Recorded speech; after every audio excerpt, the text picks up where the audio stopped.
Good day, Dutchmen and non-Dutch inferior organisms. Welcome to my sad little corner of the internet. You're watching Graphics, and today this channel is going to lose its Steve Shives virginity. That's right, a man who I have never covered before up until now. You might wonder why it took so long. Well, I always had this thing with Steve. I can't really put a finger on it, but I guess I just felt sorry for him. When he went bonkers a while back, basically the entire skeptic community of YouTube turned against him. And whenever the man would make any videos regarding feminism or Islam or, any other topic, literally every channel known to me would make a video about it, and his like bar would turn into a fucking lightsaber. But I'm not saying that's necessarily bad. I mean, don't get me wrong here. If Steve, who still has a substantial reach due to his large audience, is wrong, then he is wrong. And if you are wrong on the internet, odds are people are going to respond to you and attempt to correct you, with some being a whole lot more polite than others, of course. But I felt a bit sorry for him. A little bit. I think he is the only channel I know that was once rather big and is now actually losing subscribers as we speak. But alas, I am going to give you my 2 cents on one of his more recent videos. So ladies and gentlemen, I present to you 5 toxic things about YouTube atheism. Yes, I'm a YouTube atheist, but try not to hold that against me. Why would anyone hold that against you, Steve? Your original audience always was the atheist community on YouTube, and I know the focus on your channel has, seen a shift in the last few months, but I assume this shift was not so radical that you're suddenly stuck with theists or self-hating atheists. Okay? Here are 5 toxic things about YouTube atheism. Number 1, it has a sexism problem. Many of the most popular atheists on YouTube are brazen anti-feminists who insult and belittle women and men, but mostly women, who speak out against gender inequality. Okay, you say quite a few things here. First of all, you start with the statement that there is some deeply rooted sexism in the atheist community, and you elaborate on that by stating that a lot of atheists are also rabid anti-feminists. But an anti-feminist is not necessarily a woman hater. That is like stating everyone who is a feminist just hates men. I mean, of course, an anti-feminist can be a woman hater. I guess if you hate women, then you would be inherently anti-feminist, but there is no inherent correlation between those two. Hell, there are even female anti-feminists online, such as Lauren Southern, Karen Strawn, Shuon Head, or even myself. And the second point you move to is the insulting or belittling of women and men who stand up for gender equality. Let me start off by saying that if someone truly stands up for gender equality, that is usually not the person these people will go after. Who they go after are the people that claim, hear the difference? Claim to stand up for gender equality, but instead preach for female superiority. And if you were to preach for male superiority, imagine you are some rabid MGTOW that preaches for male superiority, then you'd get the same treatment. It is because people support gender equality that they're going against feminists. And you talk about insulting or belittling. Do you know, Steve, that disagreeing with someone or criticizing someone's positions is not the same as belittling or insulting them?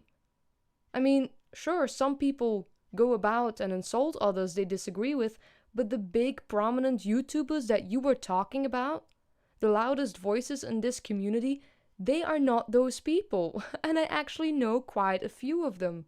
I mean, all these YouTubers, including myself, claim that they do this because they want to inform people or educate people or debate ideas, and of course that is a legitimate motivation. But at the end of the day, these YouTubers, these skeptics on the internet, are also entertainers who might drop the occasional cuck or asshole or idiot to make a video easier to watch or funnier to watch. But again, that's for entertainment. It doesn't sound like a legitimate insult to me. And it's really funny that you come with the accusation that people throw insults or belittle others, because I notice how in your corner of the discussion the threshold to call anyone sexist or racist or Islamophobic sank lower and lower and lower. As a matter of fact, disagreement in and on itself with your position seems to qualify as harassment. That means that anyone that is not on the same page with you will automatically lose before they have even opened their mouths. And you know what? I'd rather be called an idiot or a moron by someone than be labeled racist, even though I know that I am not a racist. The words you use and throw around as if it's literally nothing are way more damaging than any other cookie-cutter insult that might be leveled at you. They also proudly deny the existences of things like the wage gap, rape culture, gender imbalances in political and cultural representation, and other problems that are widely accepted and seriously discussed outside of the misogynist circle jerk that is the atheist community on YouTube. You say these things are widely accepted, but you know what else is widely accepted? Creationism. In your country. In your country, creationism is relatively well accepted.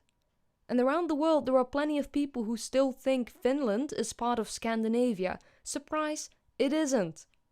Alright, amongst politicians, there exists the widely accepted idea that Islam literally has nothing to do with ISIS, while it obviously does. Just claiming X is popular and a lot of people believe X does not mean that X is right. I mean, let's have a look at the specific examples you give here, because I'm not just going to state that you're wrong, I'm going to show you that you're wrong. And I hope that for once you actually bear with me here and hear me out. The wage gap exists, okay? Technically speaking, the wage gap exists in the sense that men on average do take home a higher wage than women. But this is an absolute number, by which I mean that we literally piled up all salaries and then just looked at who earned more on average. But the moment you start taking career choices or hours or age or educational background into account, the wage gap pretty much closes. I mean, I believe that in Denmark, women at the moment earn more than men. Is that because they hate men? In Denmark, is that because the system is sexist against men? No, those women earn more because they deserve to earn more. They worked hard for it, alright? Now, let's have a look at rape culture. You mentioned rape culture, which you do quite frequently. Does America deal with the rape culture? I know some parts of the world do, but does America? I personally would say no. Although you will always, have idiots doing sad attempts at victim blaming, but I cannot say those are representative for the entirety of America. This is more a case of the exception confirms the rule. And you might disagree. I mean, when people say girls should not leave their drinks on the counter unmonitored, or shouldn't wear short skirts while wandering about a bad part of town, some will argue that that, as a matter of fact, is victim blaming. But is it? I mean, can't we all agree that intentions matter here? Because there is a big difference between blaming someone or sketching an alternate situation in which a rape might not have occurred with the ultimate goal to prevent it in the future. I mean, don't get me wrong here. I know people who have been raped, among whom a friend of mine who was lured along with a stranger. When that person confessed to me what happened, I would never, ever say to them, well, you know better than to go along with strangers. But if I would be out with a friend and said friend would be about to go along with a stranger, I might say, hey, I know a person who did that once and it didn't end well, so you might want to reconsider that decision. It's just a kind word of advice. Yes, women should have the right to walk butt naked about town without getting raped, but that does not mean that is also how the world works. That does not mean it is a smart thing to do or even a risk you want to take. I would tell my kids not to take candy from strangers. Not because I think kids who take candy from strangers deserve to get abducted or abused, but because I know that some bad people are always going to try it. And I want those children to be able to protect themselves and identify risky or potentially dangerous situations. Now, let's go to the last thing you bring up, gender imbalances. I don't think anyone denies those. I don't think anyone refuses to accept that most CEOs and politicians are male. I think people just disagree on the explanation that is provided for it. Whereas you might cry sexism without doing a single bit of research, others might look for other factors that might come into play. I mean, most nurses are female, right, Steve? Most nurses are female. When did anyone ever suggest that is because the nursing community is anti-man? Where are the male quotums in the nursing community? Let me tell you a secret. There are none. Because we understand women, even if we just look at biology, might be more likely to like and appreciate that kind of job. They might be more likely to feel like becoming a nurse. Yes, most CEOs are male, but women make less hours, are more often content with their jobs, whereas men are more likely to seek higher up.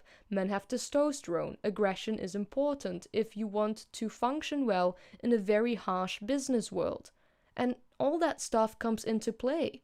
And that's just a tip of the iceberg of all the factors that explain why we have more male CEOs than female CEOs. Oh, and do you know where women are also underrepresented? On the back of the garbage truck, with the sewer workers and in the plumbing industry. But quite frankly, I don't see any feminist fighting for fair female representation there.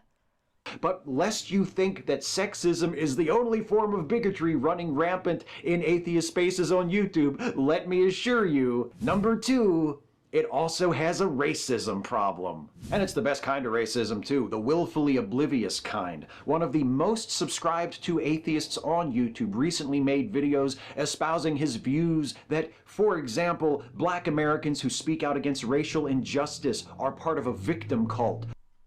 I have never heard a prominent atheist YouTuber say that you have a victim complex just because you are a black person who talks about racism. That would be like calling men who talk about misandry or women who talk about misogyny victims. None of that makes you a victim, inherently at least, but there can be something about the way you do it or about the things you identify as problematic that gives the impression that you are a victim, try to be a victim, or are even a professional victim. I mean, there are people whose entire identity is built up around grievances. As a matter of fact, a lot of prominent feminist and BLM activists are like that, I'm sorry. And sure, not all, but still a substantial amount, an amount so substantial that it's worth to talk about. And some of these people even go out of their way to be offended. How about the BLM activists who think white people with dreads are guilty of cultural appropriation? How about those who nag that the Oscars are racist or that emojis don't represent them fairly? I mean, really? Are those the big battles you dealt with in life? Because if those things are the worst things that happened to you, then you truly had a privileged life, and I'm not even using those words ironically. If this is literally the worst thing you ever ran into, then I bet you that the last 10 years of my life were harder than the last 20 years of your life. Okay? Look, I want you to understand, no one has a problem with reasonable and well-intended activists. People have a problem with those who make a living off of the single worst emotion anyone could ever experience, namely self-pity. The one thing that I can legitimately not stand about people, self-pity. Or the displacement of black folks by gentrification isn't a problem because it results in nicer neighborhoods with fewer thugs hanging around. Steve, I understand the problems with gentrification. I'm a liberal, I'm left-wing. I understand that no matter what you earn, at the end of the day you need to go home and live somewhere. alright? And if towns and neighborhoods start driving the housing prices up, that can result in serious problems for people in the lower classes who also, just like you and me, need a place to live. And obviously it just shifts the issue. You know, if you drive the poor away from one neighborhood, then they will settle elsewhere, and that is where the problem will re-manifest itself. But people understand that. To an extent, they do. It is why we have social housing. And of course, that doesn't mean the problem is now just solved, but it is not a phenomenon a lot of people have a problem with accepting. My only question to you is why you think gentrification is a racist measure. What is racist about it? Whether or not something is racist is not determined by who is most affected, Steve. Assuming your argument is that black people are in general poorer than, for instance, white people, and therefore more likely to be affected by gentrification. It is not just racist because it affects them, Steve. Whether or not something is racist is determined by motivation more than anything else. Okay, let me give you an example. There are studies that say climate change might have more negative consequences for women than for men. No one in their right mind would now go out and call climate change sexist. Another example, you see that in sports such as basketball, black people do way better than white people. But no one in their right mind would dare to call the basketball industry racist against whites. Why? Because there is no inherent racist motivation behind it. A measure taken by a local government in an attempt to reduce crime rates and increase the influx of money is not motivated by racism, but by profit. Even if it is a 99% black neighborhood, Steve, it is still not racist. Or, my personal favorite, the true outrage isn't racism, but people calling people like him racist. Yes, Steve, that is a problem. If someone is not actually a racist, yet gets called a racist, that is an issue. Why? Because, and I think you and me will agree on that, racism should be taken very seriously. And by throwing around the word racist like it is candy, you denigrate the meaning of that word. It is becoming a shallow meme. There are people that claim white people are inherently racist, just born racist. That means that there are people, Steve, that would find both you and me racist only because of our skin color, which, ironically enough, is racism.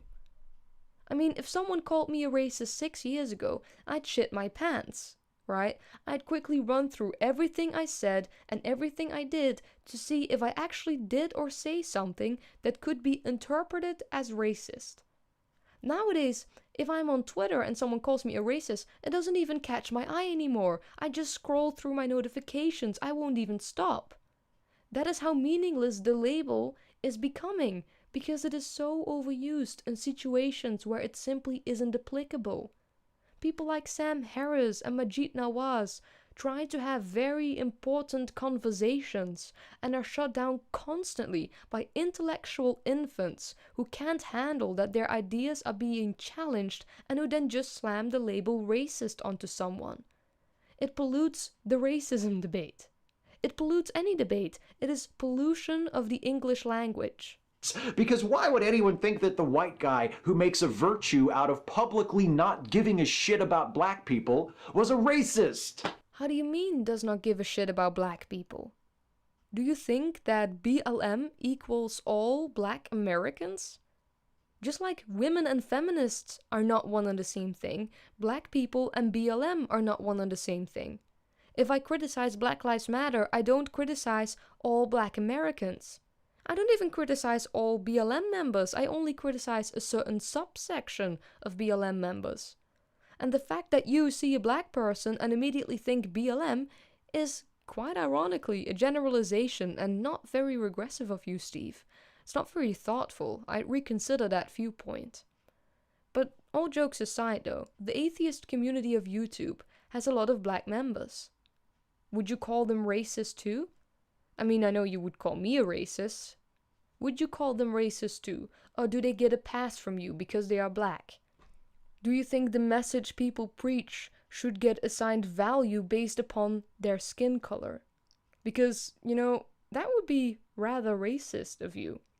Steve, some of these YouTube atheists you complain about do a hell of a better job at caring about the black community than you do. Because when they see issues, they don't quickly run to their bunkers to just blame everything on racism. Instead, they risk their own reputation by opening the can of worms that is the multi-layered social, economic, and cultural clusterfuck of issues that deeply affects the black community. It's ridiculous!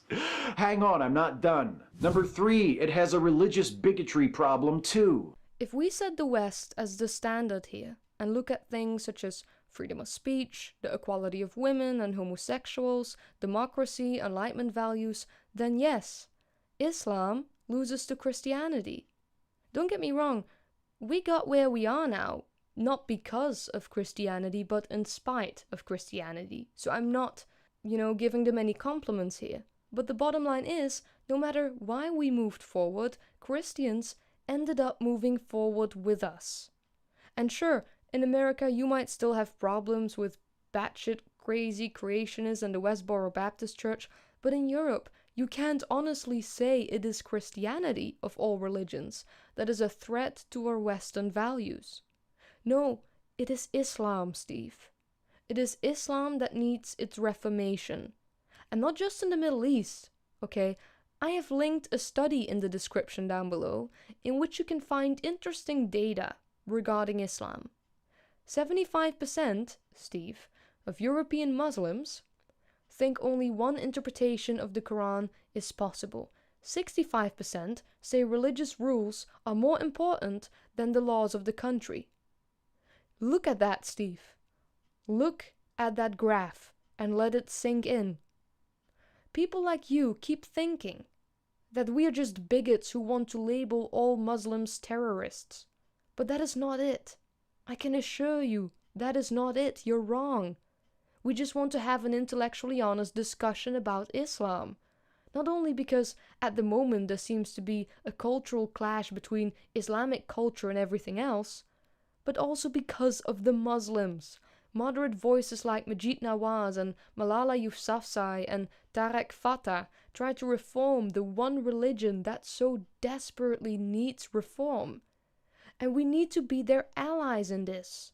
By acting as if there is no problem, we betray them and everyone else in Islamic countries that has been flogged, stoned to death, hung, raped, married off, or beheaded. We are betraying them by not standing next to them in this. The ugliest religious bigotry in the YouTube atheist community is, of course, directed at Muslims, who are commonly stereotyped as potential terrorists and whose religion is viewed as inherently worse and more dangerous than any other.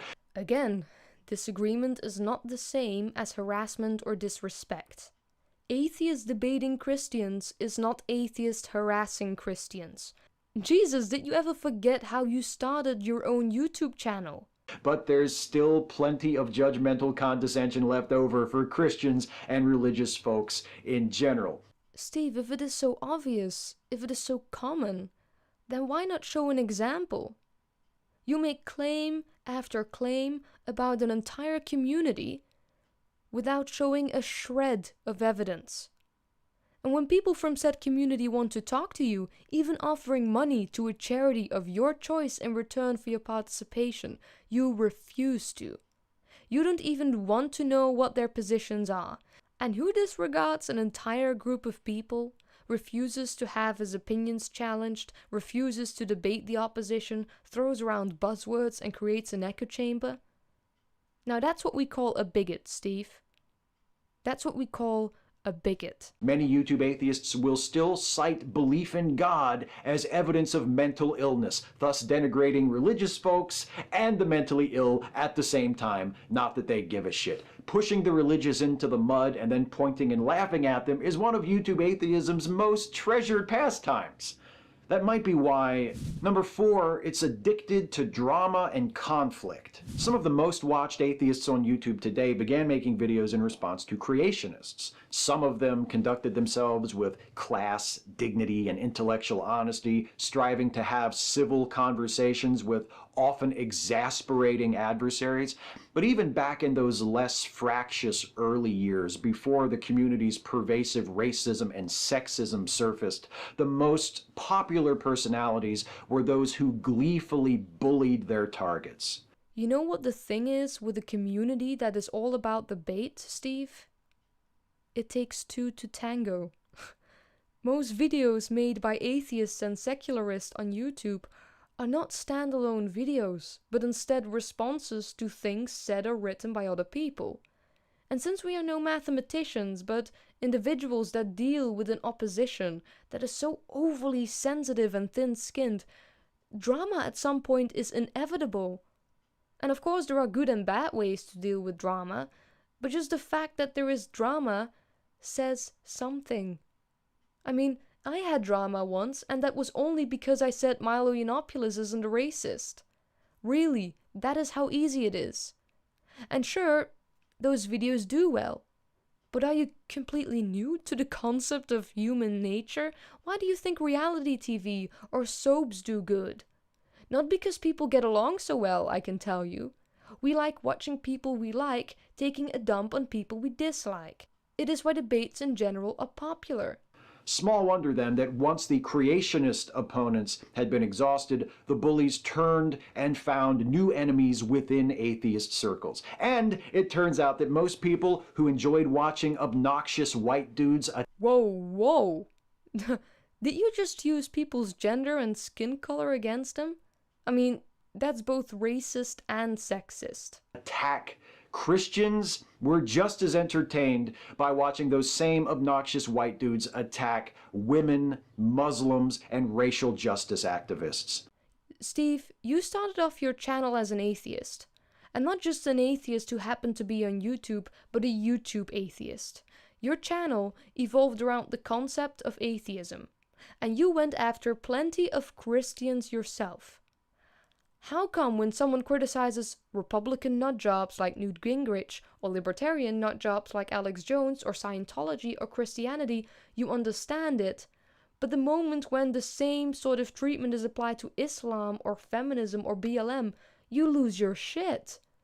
Dude, if you understand that criticizing Republicans does not equal hating Republicans, then why don't you understand one can criticize Islam without hating Muslims?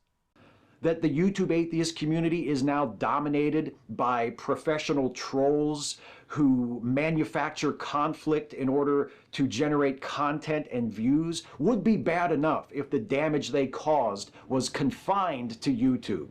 But it's not. Number 5, it reflects poorly on the rest of the atheist movement. Ever wonder why, with a few notable exceptions, YouTube atheists are not invited to address secular conferences or represent atheist organizations to the public?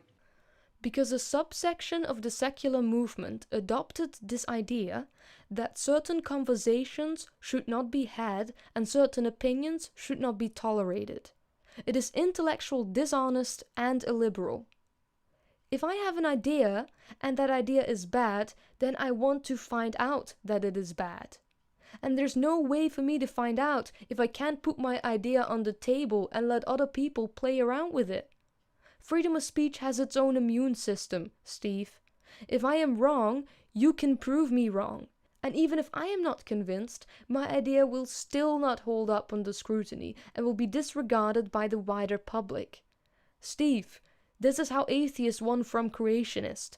Ken Ham still believes the same nonsense he believed 10 years ago, but the general consensus on his idea shifted, and not in his favor. If we are so dead wrong, debate us. And we will be the next creationists that get stomped on by people with better ideas. And if we are not wrong, you will lose the debate. But you'd be wrong, so that wouldn't matter. Steve, it would be a win-win situation either way. If you're lucky, your first contact with atheism on YouTube came in the form of one of the more responsible voices, like Aaron Ra, Seth Andrews, or Matt Dillahunty. But unfortunately, it's much more likely that before you got to them, you discovered one of the people I'm talking about in this video, one of the proudly offensive, cluelessly bigoted assholes who might as well be caricatures of atheists drawn by alarmist evangelists. Citation needed. We atheists like to pat ourselves on the back for being more reasonable than the religious folks, but I don't think that's true. And judging by the most visible representatives of our movement on YouTube, the most unreasonable belief shared by many of us might be the belief that we're the reasonable ones. The hardest part is picking only 5. Catch you next time. Well, I hope not.